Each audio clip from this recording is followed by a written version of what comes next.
Rod, I don't think I could be silent for 3 years. I'm not sure I could be silent for 3 months, but that's great. And that was great at pronunciation, because I don't know any better. So he can perhaps correct you later. But I want to thank Dr. McKenzie and Dr. Jenkins for the invitation to serve on this panel with Rod. It's a pleasure to be here at Berry College. It has such a remarkable history and an outstanding academic reputation and valuing of faith. That's very important. Dr. Jenkins' 4 questions have prompted me to frame my experience as a gay Christian called to spiritual leadership in fresh ways that required the writer in me to prepare a manuscript rather than speak from notes. This will also keep me to the anticipated time frame.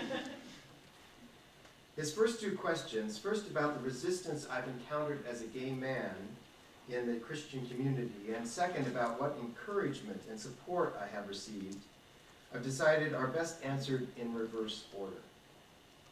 Because it was, first of all, the encouragement and support I received growing up in a Baptist church and a fundamentalist Christian school and becoming a Presbyterian in college that helped me face the resistance that I've encountered in the church and our culture dominated by Christian expectations.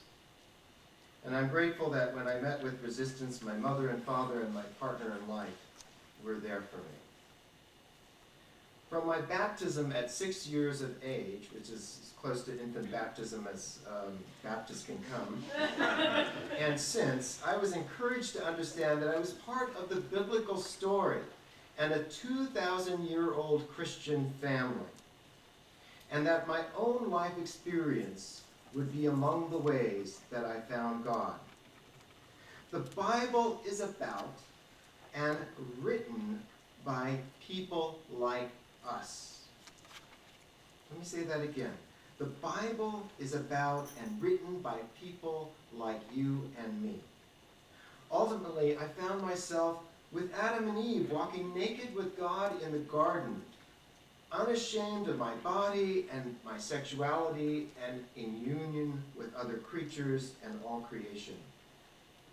I found that I was created and blessed by God, but sometimes resisted that blessing just as Adam and Eve did. I found myself in the story of Abraham and Sarah, searching for a land and a life that God would show them. I found myself in the story of the oppressed Hebrews in Egypt, crying out to God for liberation. I recognized their experience wandering in the wilderness, searching for a land of promise. I identified with the poetry and praise of the psalmist, wanting to put my faith in words that lifted others into God's presence. I was encouraged and challenged by the proclamations of the prophets to do justice, love mercy, and walk humbly with our God. And the storytelling of the biblical writers invited my own storytelling as a writer, which would help me make sense of the resistance I met with and give my writing meaning, purpose, and hopefully spiritual depth. Most of all, in the Bible, I heard Jesus. I heard Jesus remind us of God's providence for us, as God cares for the lilies of the field and the birds of the air. I heard Jesus call to love God and neighbor, as well as the stranger, and even those who oppose us. I heard Jesus challenge to proclaim good news to the poor and to care for the least of these. He welcomed me on his lap as a child, called me to serve rather than be served as a youth, reminded me that I too was a beloved child of God as an adult, which came with certain rights and privileges, as well as expectations and responsibilities. Those who follow Jesus, such as the Apostle Paul, further inform me that I was a joint heir with Christ of the inbreaking commonwealth of God. Both the Baptist church that helped rear me and the Presbyterian church that helped shape my spirituality in college invited me to commune with Christ and God through the Holy Spirit in the sacraments and in the church, and most of all, in prayer. All of this, especially prayer and meditation, was what got me through the hard times of resistance and rejection. So now I approach the first question. What resistance have you encountered as a gay person called to religious spiritual leadership? Let me count the ways. The first resistance I met with was in myself. I had incorporated all the prejudices about the body and sexuality and homosexuality that the church and our culture imparted. As I realized my passionate attraction to other males, I prayed to God for change, for forgiveness, that I would grow out of it, that I would be healed. In my Baptist church, an adult volunteer with our Sunday school, who could have been a role model for me, was chased out of his position and then out of the church by the pastor for simply being homosexual, even though he was non-practicing. Then the pastor followed him to 3 other congregations he tried to join and outed him. Even when I couldn't accept my own homosexual feelings, I recognized the pastor's behavior was not what Jesus would do. When God did not change me, I accepted that my desire to be in a loving and intimate relationship with another male would go unfulfilled, unspoken even. My thorn in the flesh, my cross to bear, until I died and received my reward in heaven. Not until college, when I fell in love with my best friend, who was male, did I begin to glimpse my sexual orientation as a gift, an ability to love someone deeply and steadfastly, even though he and I were never intimate. I didn't even fantasize about him sexually because I did not want to exploit our friendship. Because I believe all ability to love ultimately comes from God, I recognize my homosexuality as a gift from God. And I realized the content of the ministry to which I felt called as early as junior high school was to be a ministry of reconciliation between the church and the LGBT community, even as I believed that the Spirit had reconciled my sexuality and spirituality within me. And that's what I have done in various forms for 40 years. God's timing had it that my coming out at Yale Divinity School preceded by a few years a decision of the Presbyterian denomination to consider whether homosexuality was a bar to ordination. I was appointed to their National Task Force on Homosexuality and Ordination as its only openly gay member. During the 2 years we met from 1976 to 1978, I graduated from Yale Divinity School and was invited to lead a ministry of reconciliation between the church and the LGBT community, beginning in 1977. In 1978, the task force I served split on its recommendations to our national governing body, the General Assembly, the majority favoring ordination and the minority opposed to ordination of gays and lesbians. The minority position was adopted by the General Assembly of 1978, and I was dropped as a candidate for ordination the following month. I was devastated.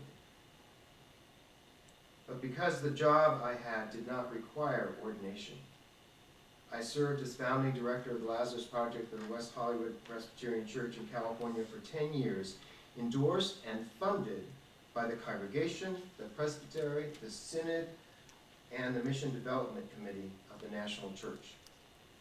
The project was named for the Lazarus that Jesus called from the tomb, even as we felt called from the closet. The Lazarus Project gave me a chance to do ministry in a local congregation. And it gave all involved with it the opportunity to effect change in the denomination as a whole through educational events and involvement at various levels of the church. But his work was controversial, and we faced several challenging investigations by the broader church because we were not changing homosexuals into heterosexuals, which had never been our mandate, and we considered wrong-headed and unethical. In 1987, I left Lazarus Project to do more writing and accept speaking engagements. My first book was published in 1988.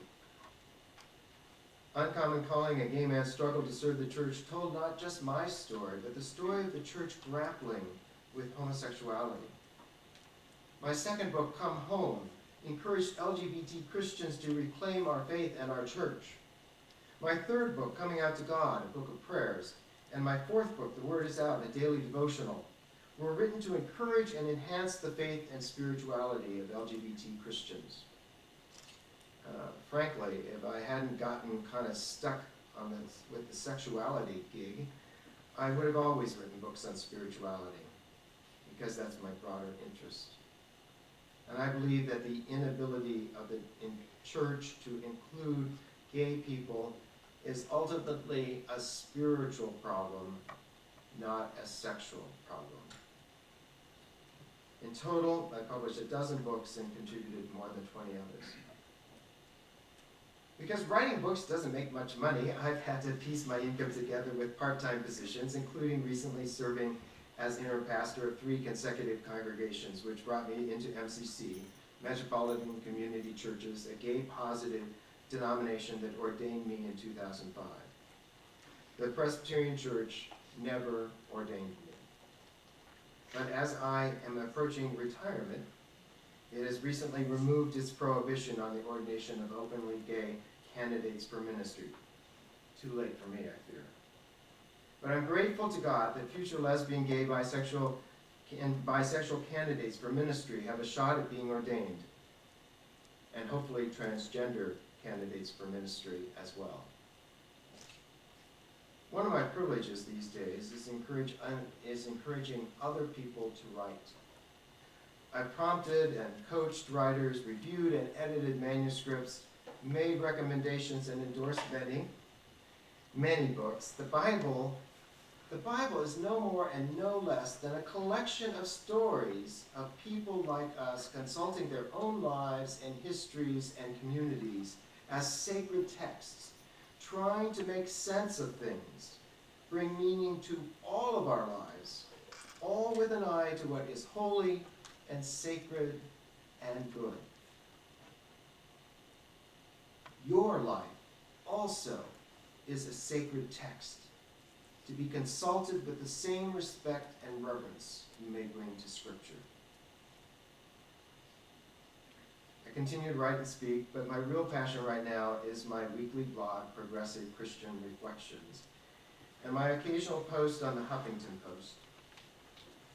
I don't wish to be confined or typecast as a gay Christian spokesperson, because I enjoy writing on a range of issues with the intent to encourage and enhance the spirituality of progressive Christians. I think of the blog's 300 weekly subscribers and its 100 to 200 daily visitors from all over the world as my congregation.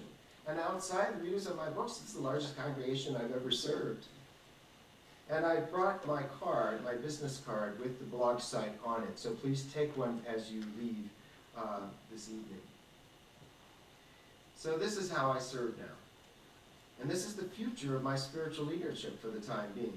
All my life I've been drawn to the contemplative life, especially the contemplative life described by the mystic Thomas Burton in his books about the early Christian monastic movement.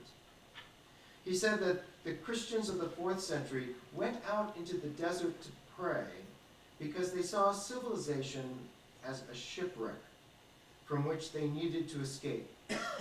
But once they got to shore, they could reach out a helping hand to others and help them too. That's what I hope to do through my blog, my books, and through occasional speaking opportunities such as this. But the foundation of what I do is found in an intentional spiritual life, one that necessarily includes time for morning prayer and reflection, and one that includes writing as a spiritual discipline.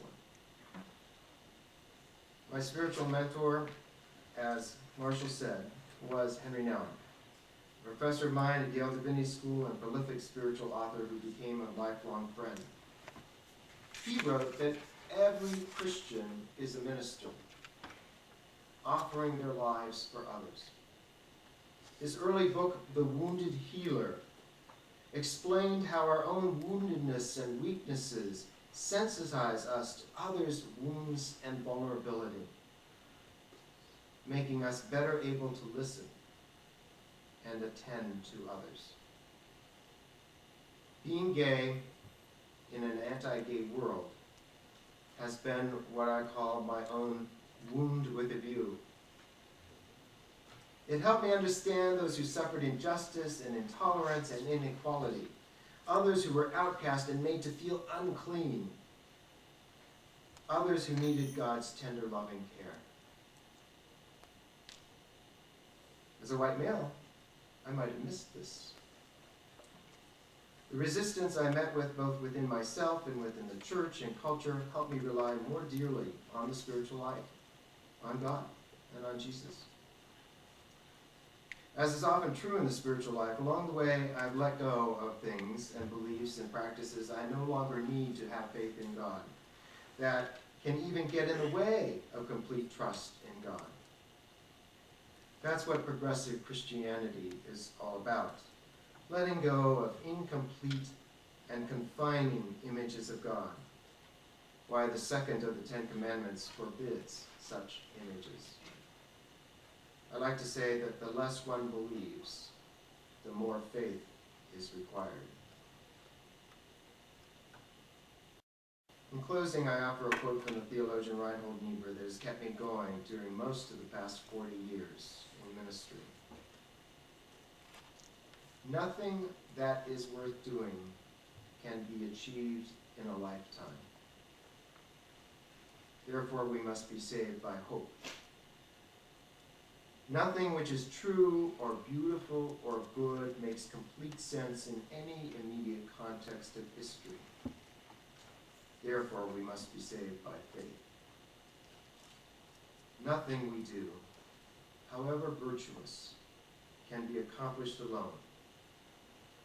Therefore, we must be saved by love.